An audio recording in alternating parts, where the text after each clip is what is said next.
This is the vision of the ram and the goat. And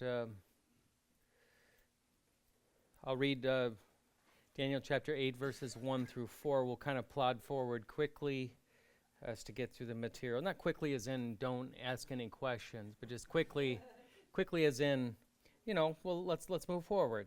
It's all good. Chapter 8, verses 1 through 4.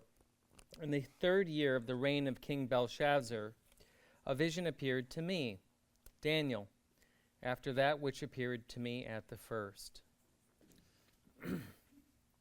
And I saw in the vision, and when I saw, I was in Susa the citadel, which is in the province of Elam.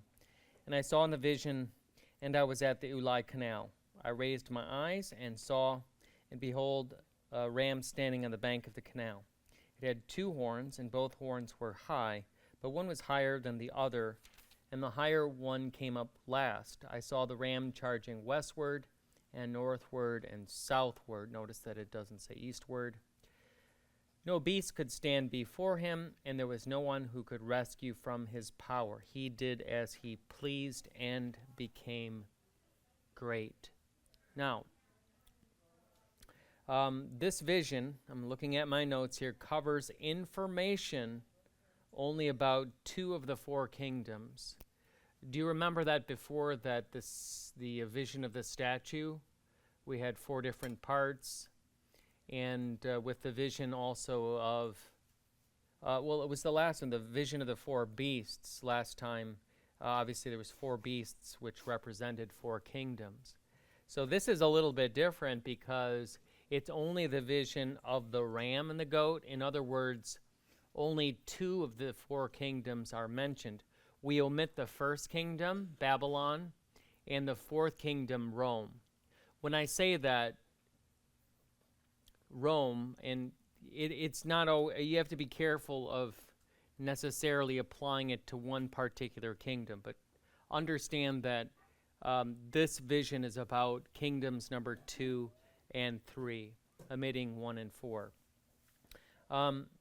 Its focus, though, we'll see, is the advent of the 3rd kingdom and a specific power which will attack God's saints. Okay, so maybe you can follow all that, maybe not. Maybe our minds are in elsewhere, different places. But 2 kingdoms, ram and goat, kingdom number 2 and 3. However, what the real focus is this 3rd kingdom and a specific power that will arise. That's going to be the real focus here in that 3rd kingdom.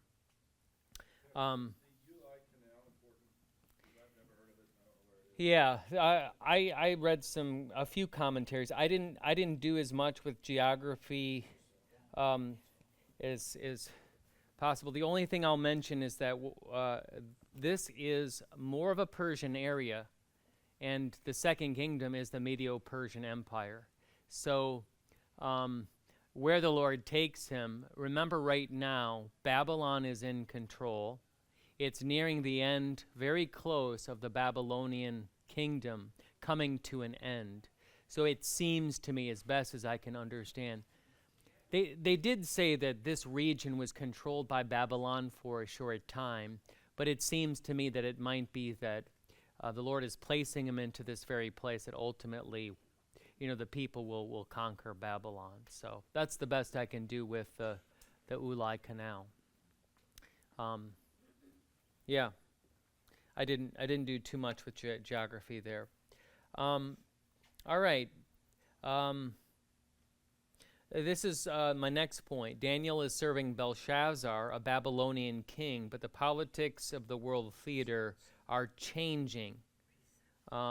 Pretty soon, Cyrus, who's a Persian, will defeat his grandfather, who's a Median, and rule over a united kingdom of Medes and Persians.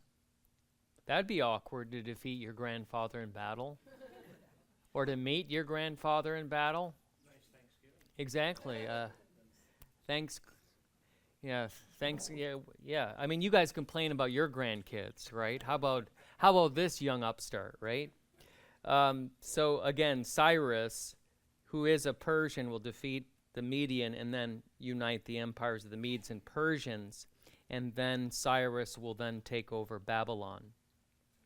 Instead of beasts, however, what is the kingdom described like? Remember, the last kingdom was more like all these ferocious beasts. Now we have just a ram with horns and animals and a goat with horns. I'd like to suggest that the real focus isn't so much on the animal as we're going to see a real focus on the horns. I know that sounds strange, but just this week I read an article about horns. Let's see if I can pull up my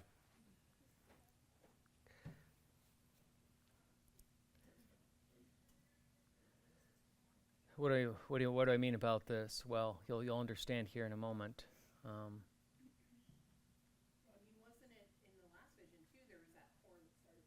Yeah, there's some horns, so it's kind of taking up that point. So kind of like that was the broad view, and now we're getting back to that. I want to see if I can find this particular article. I think you'll find it interesting.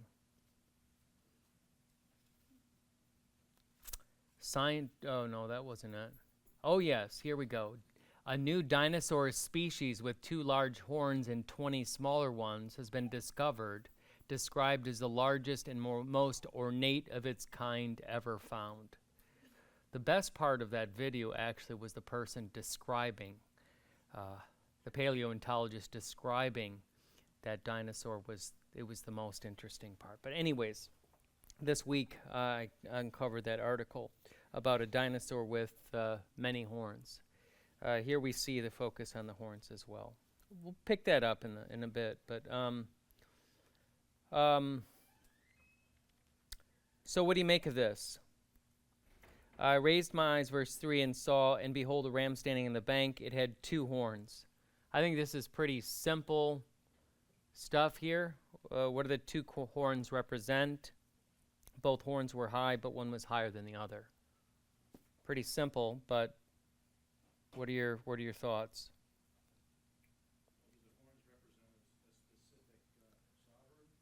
Yeah, a specific king or kingdom.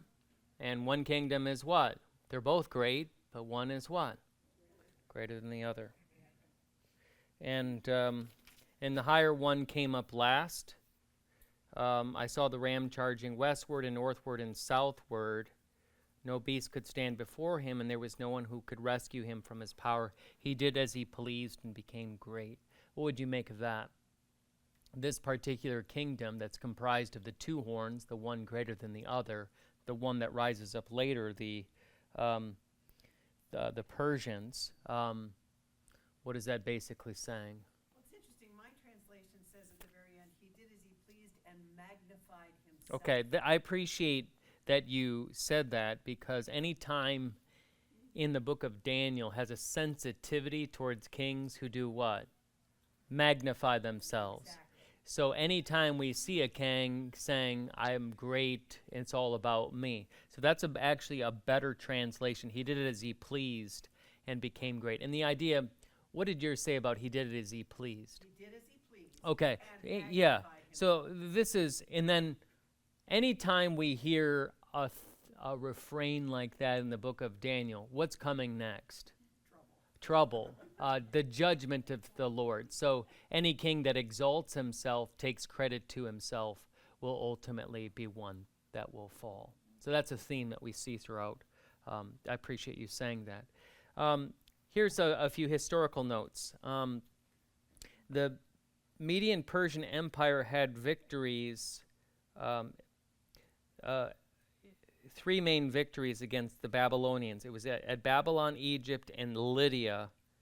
And it's stated in my reading that Babylon didn't win any of those battles. Babylon did not win any of those battles against the Median and Persian Empire. It was severely weakened and was not successful at thwarting the power of that empire.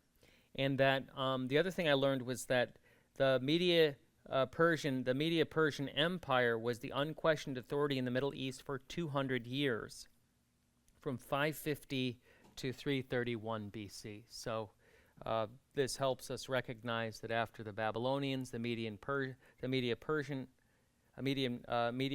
Empire reigned and did so for 200 years. And that's in in vision form, we have those thoughts kind of represented.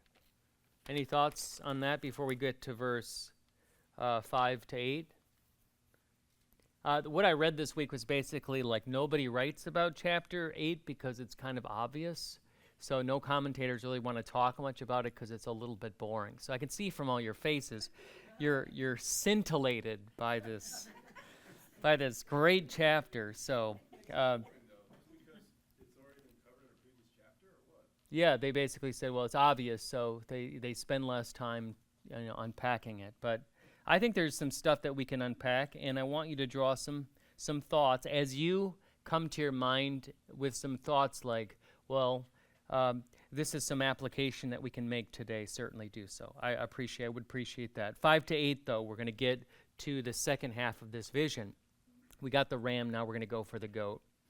As I was considering, behold, a male goat came from the west across the face of the whole earth without touching the ground. How do you love that? A flying goat. That's one fast goat.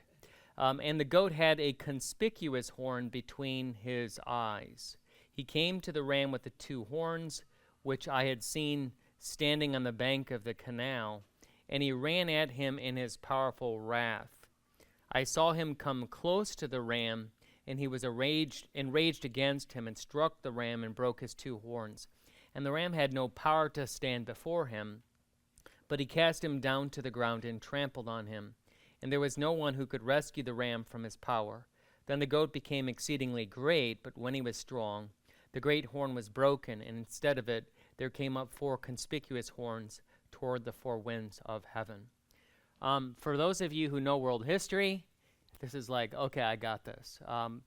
Anyone want to raise their hand? What is this about? What empire is this, please? So first of all, it's Alexander the Great, this is the Greek Empire. He comes from the region north of Greece called Macedon, the Macedonian region. The reason why I know that only recently is because we recently studied 1 Thessalonians in Lent, and that's the Macedonian area. So he was from a little bit north, and he conquered Greece, united the Greek Empire after battles, internal battles, and then worked his advance throughout the ancient world. Was very successful, but died at an untimely age. But after that, continue on with, so it obliterates the Medo-Persian Empire, but then and it's got 1 horn. That 1 horn represents Alexander the Great. But then all of a sudden we got some more things happening with horns. We've got what? 4 conspicuous horns toward the 4 winds of heaven. And what do we have there? He dies. You got the 4 generals, and I'd like to read those generals. And there were some devices that, well, first of all, the 4s are the Seleucids. The generals are the Seleucid, Ptolemy, Cassander, and Lysimachus.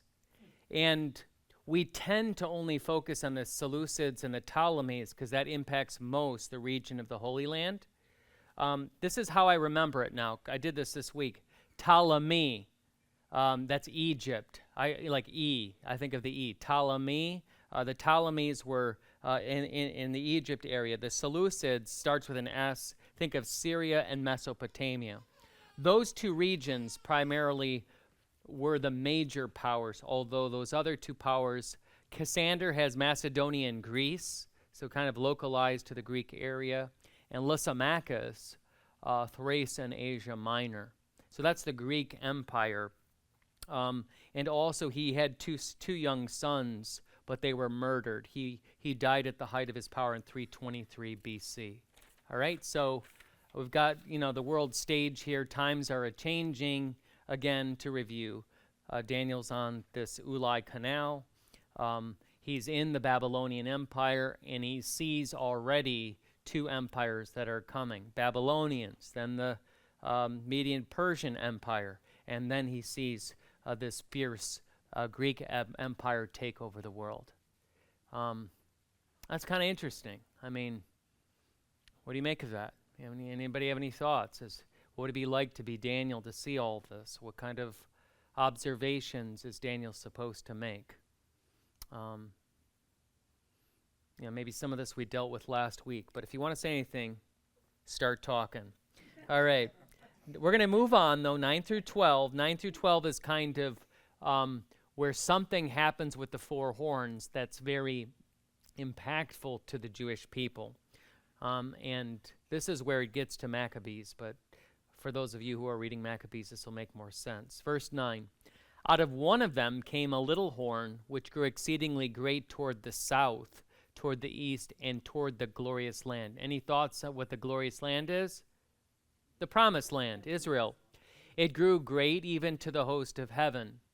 What do you think of that, Deb? Is that a good idea to go to grow great even to the host of heaven? In this case, the host of heaven refers to God's people. Abraham, remember, sees the vision. God takes him outside, and he sees the stars of the sky. What do those stars represent? The many descendants that he will have. So likely in this case, the host of heaven referred to, it grew great even to the host of heaven. So this little horn is impacting, as it were, coming to the glorious land and then waging war in some way impacting the faith of God's people.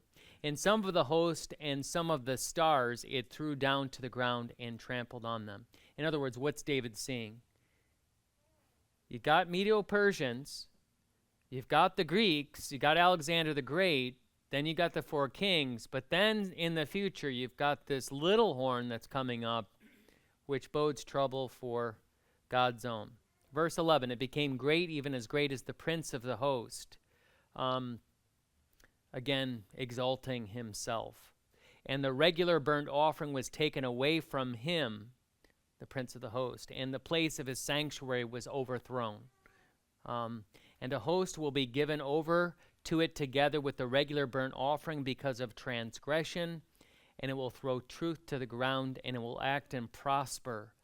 So this little horn is going to be successful at doing all these things. Verse 13, then I heard a holy one speaking, and another holy one said to the one who spoke, for how long is the vision concerning the regular burnt offering? I got ahead of myself with reading 13. Let's stop there. So anybody want to hazard a guess, for those of you who know world history or who have been reading from the book of First Maccabees? This is the desecration of the temple. We'll talk a little bit. But do anybody remember the guy's name? And it's pronounced like two different ways. So if Antiochus, sometimes I always pronounce it in Antiochus, but it's Antiochus, I've heard it, and Epiphanes. However, that he had it stamped on coins, Antiochus Epiphanes, which literally means King Antiochus, God manifest. So he had a high view of himself. And during his reigns, coins were stamped with that moniker. All right. Here's a little bit of list of history from what he did to the Jews. The temple was sacked. He forbade under death the practices commanded in the law of Moses. So the Jews couldn't follow their law. He forced Jews to adopt Greek culture and religion. He put a gymnasium in Jerusalem, representative of Greek and Greek culture. He erected an idol to Zeus, and scholars think that the statue of Zeus actually looked like him. Interesting. So in Jerusalem, and I don't know if it was in the temple courts, but I think so, he erected an idol to Zeus that had a strange resemblance to him. He offered different sacrifices to Zeus, like pigs. You have to really recognize that the deep thing is that it's pointing away from the one sacrifice that God gives that avails. So symbolically, this means if we were to say there's salvation in another rather than in the atonement that God gives in his holy temple. It'd be like saying that there is a There's a salvation in another name other than the sacrifice of Jesus. Pastor, Please.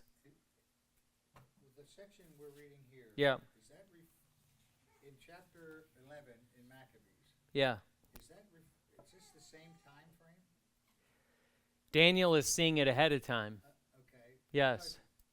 If I remember correctly, reading it in Maccabees Yes. here, names like Jonathan and those kind of names are mentioned. Yes. Well, when I think of Jonathan, I'm thinking of David's time. Right. So how does David's time get back to this? Yeah. Yeah. Okay. How do we tie that Maccabees timing into this? Okay. Because they're talking about this. Right. This is where it just Destroying the temple. it gets really confusing. Okay. I'm Let not me the only one. just lay this out. First of all, this Judas Maccabeus dude, he's from the Hasmonean family, right? He's got a bunch of brothers. When he dies, another brother picks up the place where he leaves off. I think in all there's like 4 brothers. One of those brothers is named Jonathan. Well, he's coming way later after David and Jonathan. He's so far removed. In fact, there's 800 years difference. So let me throw out the timeline. So all you have to remember is this. David, about 1000 BC. Okay? And then Babylon overtakes, Babylon world power overtakes Jerusalem at 586. So there's 400 years before David, where the monarchy of David, all the line of his kings, comes to an end. 400 years of David, and then David's son, and then David's son's son. That whole family ends in 586 BC with everybody being carried away in captivity, right? Now, Daniel's carried over. All these people are in exile. So around, you're talking the 500s, 520s, 530s. I'm not going to date this exactly, but Daniel's seeing these visions around 500 BC. Well, Antiochus is on the scene.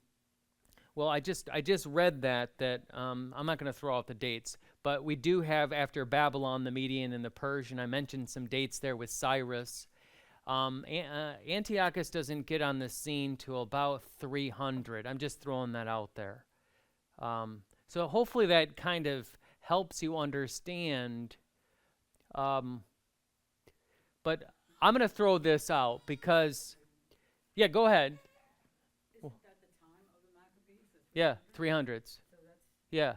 And just don't get confused when you hear the names like Jonathan because they're different And it people. talks a lot about the temples being destroyed. Yeah, it does. In 300. Yes. But that's long before we had them leaving Egypt and going through and building another temple. That's way back. That's what Yeah. I'm saying. So you Yeah. really, sometimes when you read it, it can get confusing. I get confused. Yeah. That helps that it's a different Jonathan. Yeah, it is. It is. Let me just throw this out, and then I'll get to Ryan. So, one of my daughters just simply said, "Dad, why are we reading this?" So I have to explain to her why we're reading it. Well, I'll give you some points. Like, why were the Jews of Jesus' day concerned about foreign influence? Isn't it interesting that in some ways Jonathan and his brothers in the chapters I'm now reading are aligning themselves with the Romans in order to gain some independence? It's fascinating how they did that. The big difference, as I see it, between the Romans, the Medo-Persians, and the Greeks is this. Greeks believe their culture is better than anyone else's. Each place has a different way that they treat their captors. Some of them just simply say, we're going to move you over to this place, and we're going to put new people in your home place, and you're never coming back. Some people, there's all different ways that the empires, but a lot of times with the Babylonians, they're given a level of religious freedom. Medo-Persians, they're given a level of what? Religious freedom. The big difference with the Romans, they're also given a level of what? Religious freedom. as long as it didn't interfere with government. Exactly, right? And taxes and all those things. Yeah, but the Greeks were a little bit different in that there were times of persecution that arose where it's you're Greek or you're not. You're nothing. And in the meantime, if I remember correctly, from Maccabees, what I just got done reading, the little kings all over the territories all joined forces with each other, and it would be like Ephrata has a king, and Lydus has a Yeah, king, you're right. and Petersburg has a king, Lancaster has a king. Oh, he's a bigger king, so two guys align with him, and then, but every little community had a king. Right. When you read about all these kings, it's like, wait a minute. All of my life, I've been reading the Bible. I only knew about 3 or 4 major kings. Yeah. Yeah. Now I got hundreds of them. Okay. They're everywhere. Right. Well, the only thing I'll just throw out there, and I've said this before, is there's a difference between tribal leadership and broad king leadership. Right. And we have, as it were, in the United States of America, United States, right? We've got 50 states, but what do you lose when you lose that tribal nature? You lose that center in your home, what matters to your own home, what matters to Ephrata, the culture and the people that you are. When you unite with all of those others, you dilute your concerns down to something greater. So we're in that culture right now where we're the so-called United States of America, but we're joining with 50 other states and all these other kingdoms and municipalities under one king. And you kind of realizing that the challenge of, keeping a government in a time like this, you say to yourself, like, what am I united with the United States about? If this is what it means to be what does it mean to be an American, these days? Now that's a different culture. I'm just trying to apply it that when you have these tribes, like the tribes of David, you have family concerns, you have culture and the religion of your people, but the more you coalesce, the more you lose your identity. We'll get back to maybe that. Ryan? So were the people at the time of Maccabees be aware of these prophecies that Daniel made? Would people at the time of Daniel, yeah, I would think so. Yeah. Yeah, I would think that they would have a general understanding of these things. Want to have a follow-up? I mean, I've never read Maccabees, but did it influence their actions at all? I mean, It's a good question. It's a good question. debating things about the Messiah, that they know the Messiah as a figure, and when they're confronted with Jesus, they're going back and forth, like, is he the Messiah? Does he fulfill these prophecies? Right. Kind of thing. That's interesting. Were they having those kinds of discussions Yeah. at the time of the Maccabees? That's a great question. I'll have to chew on that, and as I'm reading Maccabees, I'll have to think about it. Now, Daniel does not prophesy about Judas Maccabeus as best as I read this book, but I'll have to see if he does or not. But it's just that there's a general idea of some of the powers that are coming. Yeah, Michael. Well, I was going to say, I was going to have the same question because we hear a lot about, at least I've heard a lot about the 400 silent years, Right. where there was no supernatural revelation from, I guess, Malachi to John Yep. the Baptist. There were no prophets. But it wasn't completely silent because Daniel had spoken to that time period Right. explicitly. I mean, looking later in the chapter, he gives names to it. Greece. He names Greece here, which wasn't even a thing when he wrote. Yeah. So it wasn't completely silent. Yeah. I have the same question as I would have. How much were they aware that this is in fact going to happen for 2,300 days? That would be useful information once you're in. Yeah, exactly.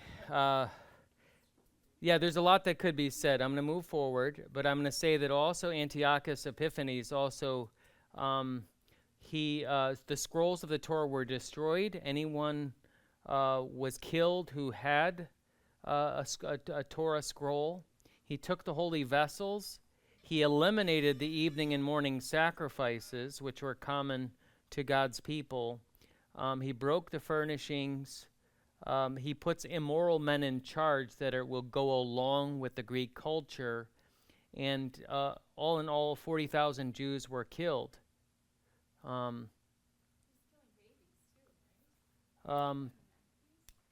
It was rape and pillage. So Antiochus Epiphanes, he got mad at the Jews and he just basically destroyed them. So, yeah.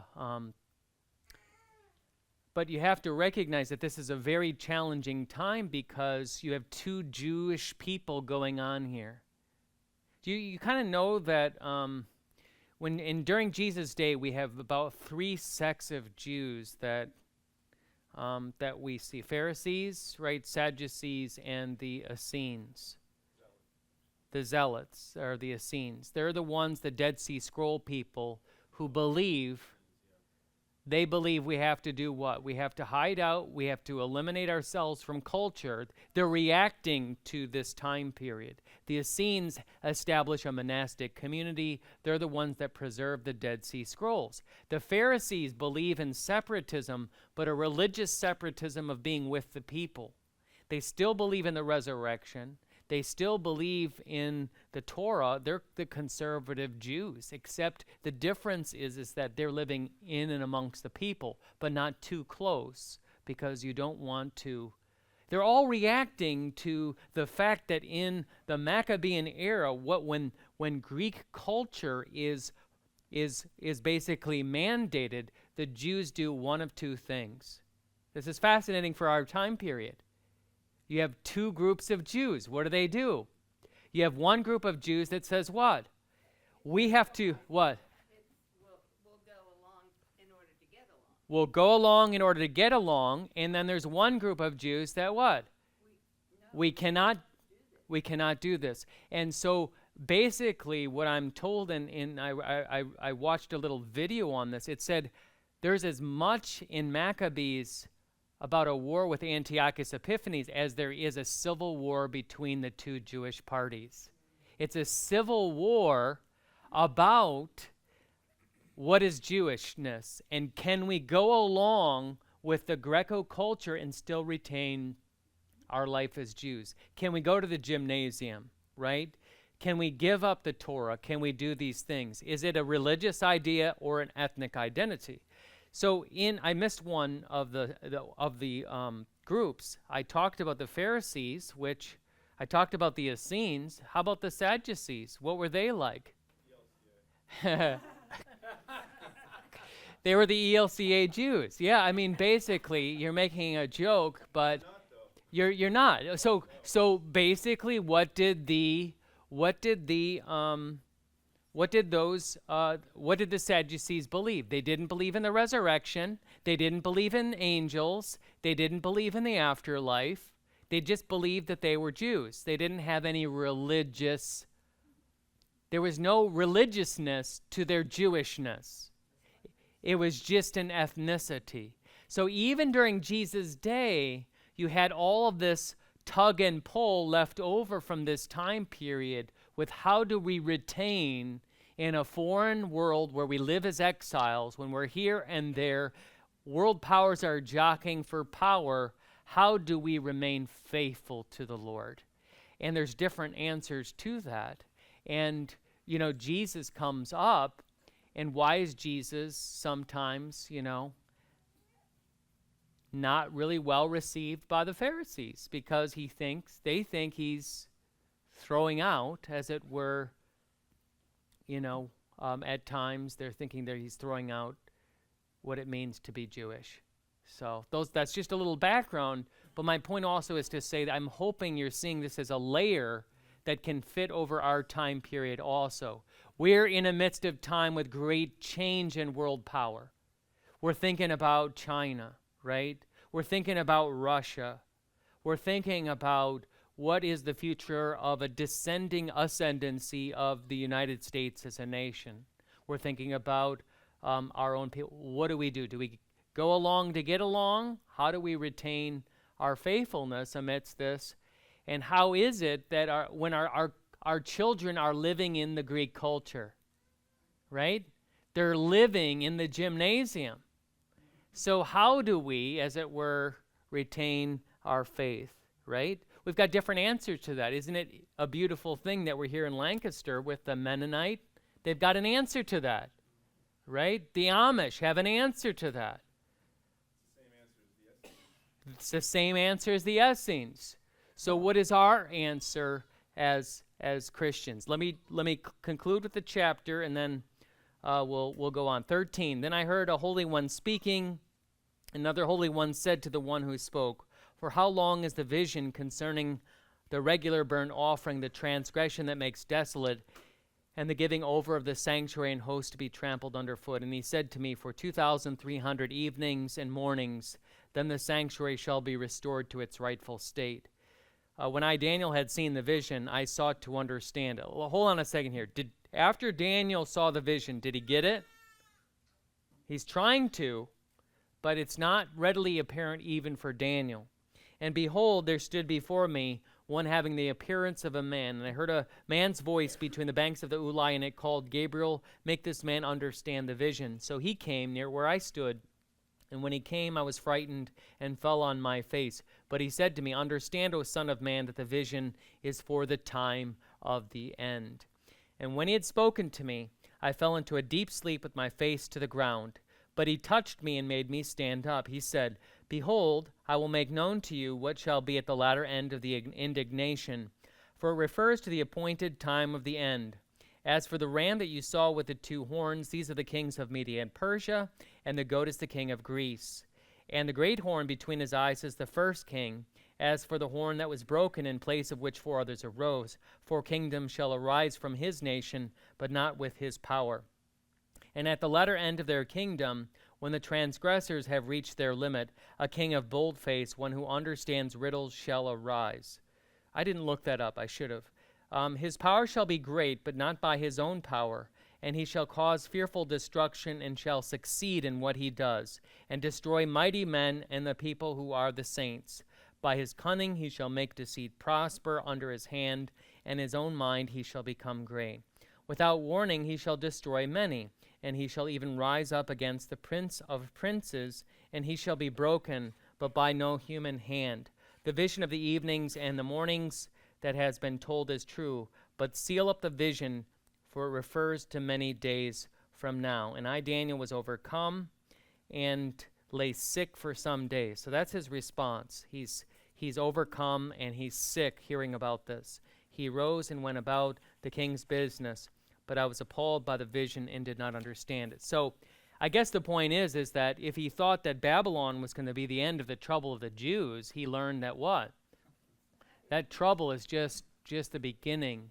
That what he faced there in Babylon was nothing compared to what was going to happen in Jerusalem. So I'm going to just throw that out there. That's a quick overview of the chapter, but reflections, comments, thoughts, and then maybe have a concluding thought as well.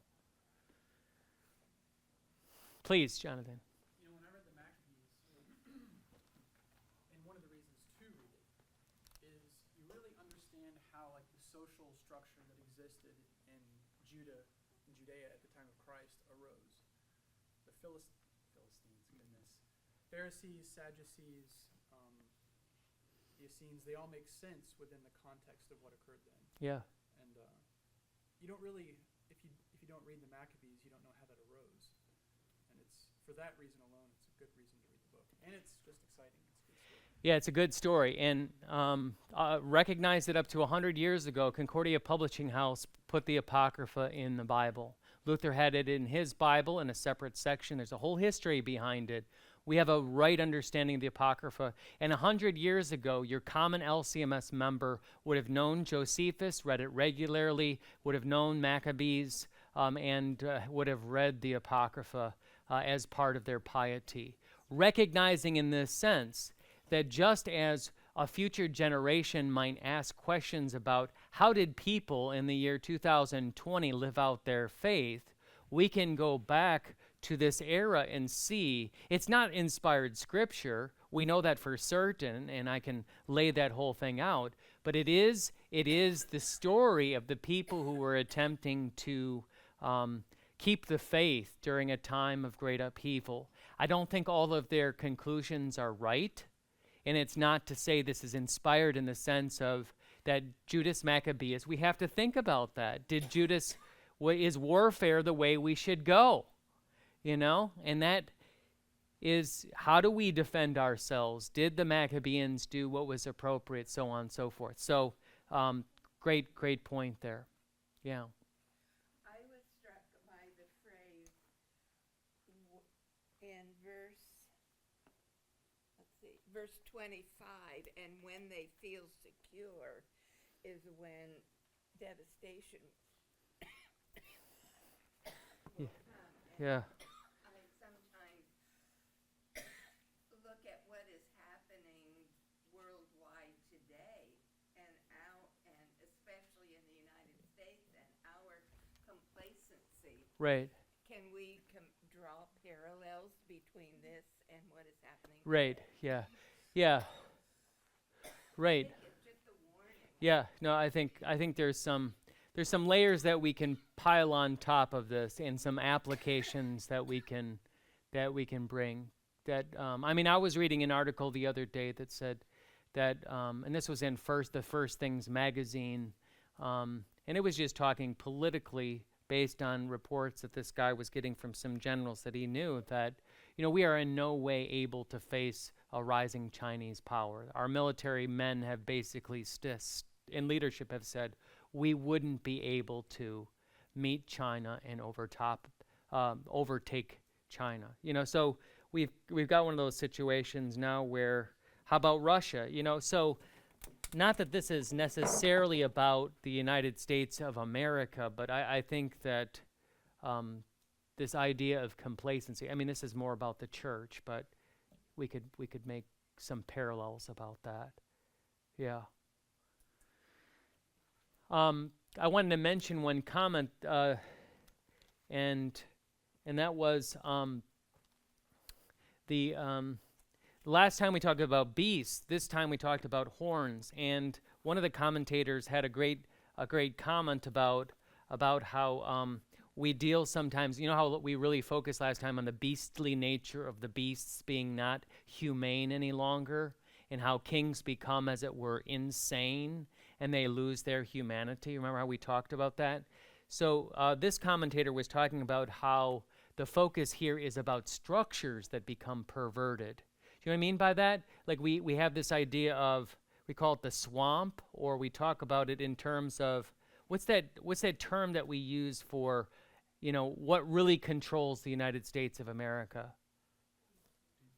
The deep state, exactly.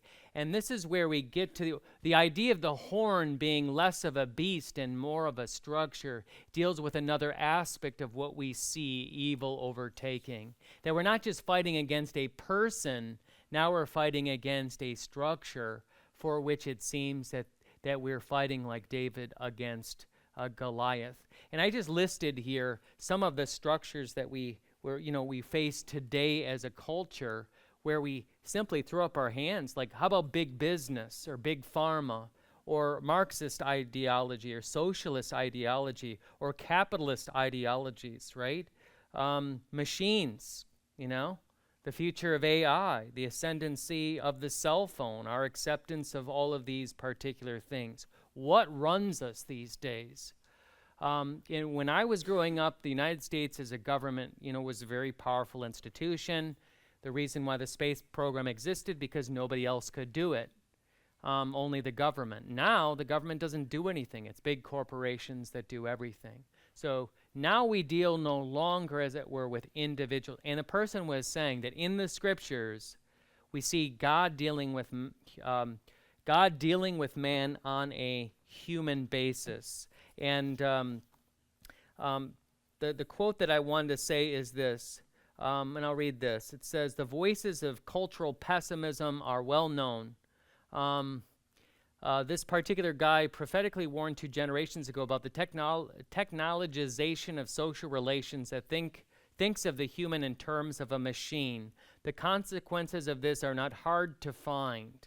The utilitarian nature of ethics, the grasping of the power of life and death, the absorption of all human activity into the arithmetic of market relations through sensation and propaganda, science that is reductionistic, the humanities that are ultimately nihilistic, and so on. Already scientists wonder if one binary carbon system called the computer and the other called the brain could be fused, lacking as they do a significant qualitative distinction.